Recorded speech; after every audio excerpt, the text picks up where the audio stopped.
Hello, I am Mark and I'm just a normal person. Well, wouldn't say normal, but just a person that suffers from anxiety and all things that go with the anxiety issues.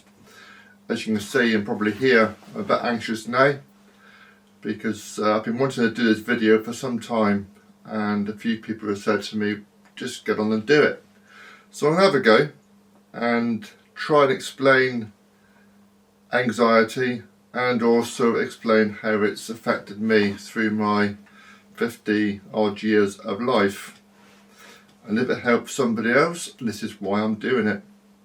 So I've got a little sheet in front of me just so I get the facts correct.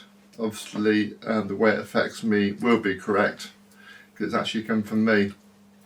I'm not trained in any way of anxiety. I'm just somebody who's actually suffered with anxiety for a long time. So off the website, I think this came from the National Health website because it's the most reliable one, and it just starts on saying signs of anxiety disorder. If you experience symptoms of anxiety over a long period of time, you may have an anxiety disorder.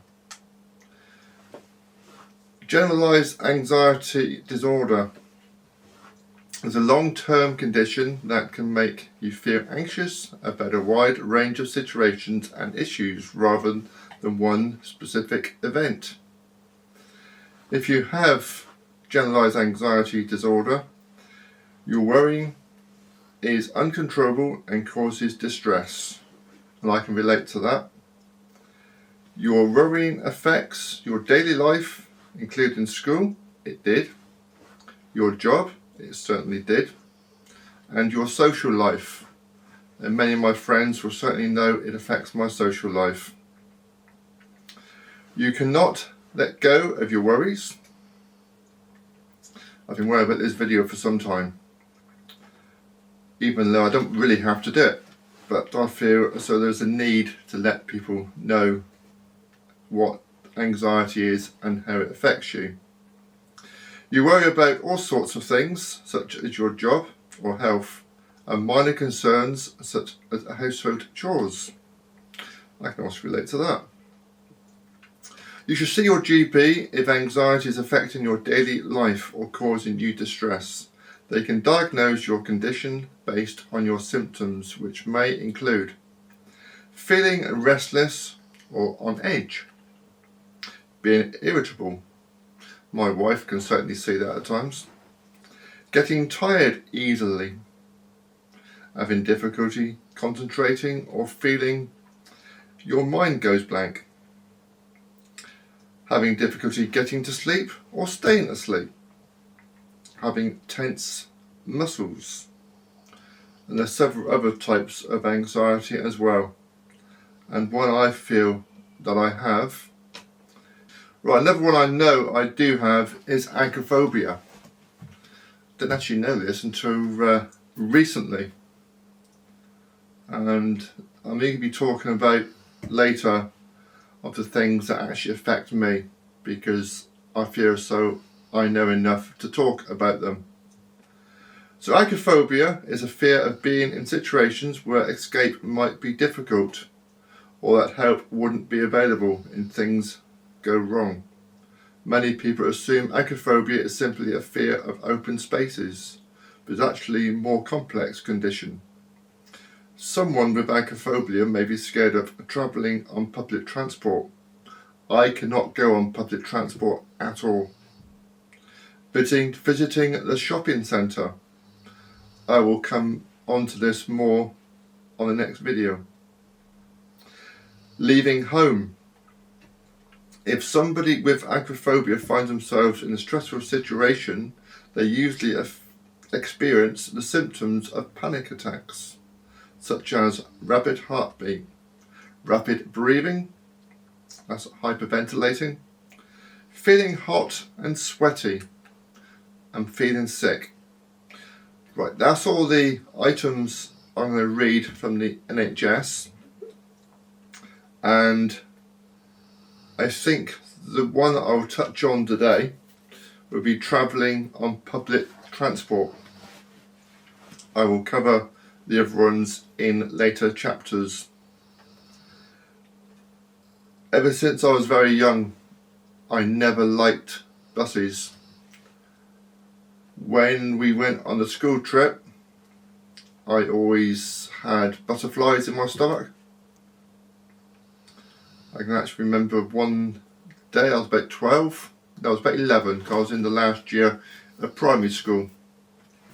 And I was quite ill before the trip, to the extent I actually could not go. And also at school, I was supposed to be going to Germany. And I would actually quite like to have gone to Germany, but there's no way of myself catching a bus even back then. And I can also remember coach trips with my parents, especially my mum and probably an auntie, and I found it very difficult. I probably was okay because I was with my parent and somebody that actually knew. So that's how it affected me when I was younger. So not a really big deal back then, because I probably could just get over it. Suffered, yes, and it was difficult. Employment. I can remember cycling to work, that wasn't a problem. No problem at all. And then I rode a bike to work, and that wasn't a big problem. So all those times it wasn't really an issue with me because I was in control of the vehicle. And then later on in life, I had some seizures where I could not drive. And this was just 4 or 5 years ago. And I found it very difficult to get on the bus. Often I would get on the bus just down the road and get off at the next stop. Sometimes walk on to where I was going, because I was only going half a mile down the road. And other times I'd actually walk back. And if people like me have suffered, they will know what it feels like when you are about to leave home. You feel sweaty. I tend to cough. I've got a funny little cough, and my wife can tell if I've got anxiety or not. And I certainly get sort of the bowel problems, butterflies in the stomach I'll call them, throughout the video. It sounds a lot better. So often I need to go to the toilet several times before I leave home, which is a right, I wasn't going to say pain in the bum, literally is. So if you get these problems when you're catching a bus or going out, it's anxiety. And anxiety is not great because it does affect your life big time. So that's how it affects me on public transport. But the annoying thing is no real rational thing that stops you from catching a bus or a train. Or even travelling with a friend in a car. It's never quite so good. I know I go down to the radio club and it's normally me that drives, because I find it so much easier to drive myself than it is to be in a car with somebody else, even though I know their driving is good. So completely irrational, and people say it's all in your head. But they are correct saying it's in your head, but it's not a very nice thing to say, because you cannot help the way you are. So if you have the same problem that I got of using transport, I know exactly on how you feel. It doesn't make you stupid, daft or silly. It's just the way that you're made up. I don't really think there's anything in my past that has made me like this as such. I've had no bad experiences on a bus or a train. But the silly thing is, I actually like trains. I like seeing trains. I actually like jumping on trains. But the second that door closes, I go into panic mode, and I do get panic attacks, and I feel absolutely awful. And if I put myself through this, it does get easier with time. But the trouble is, you have a bad experience of a panic attack, and it makes you quite tired the following day.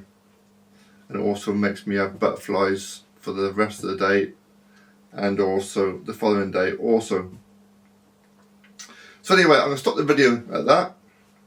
In the next video, I shall go on to visiting the shopping centre. So that would be my second video. I hope this helps.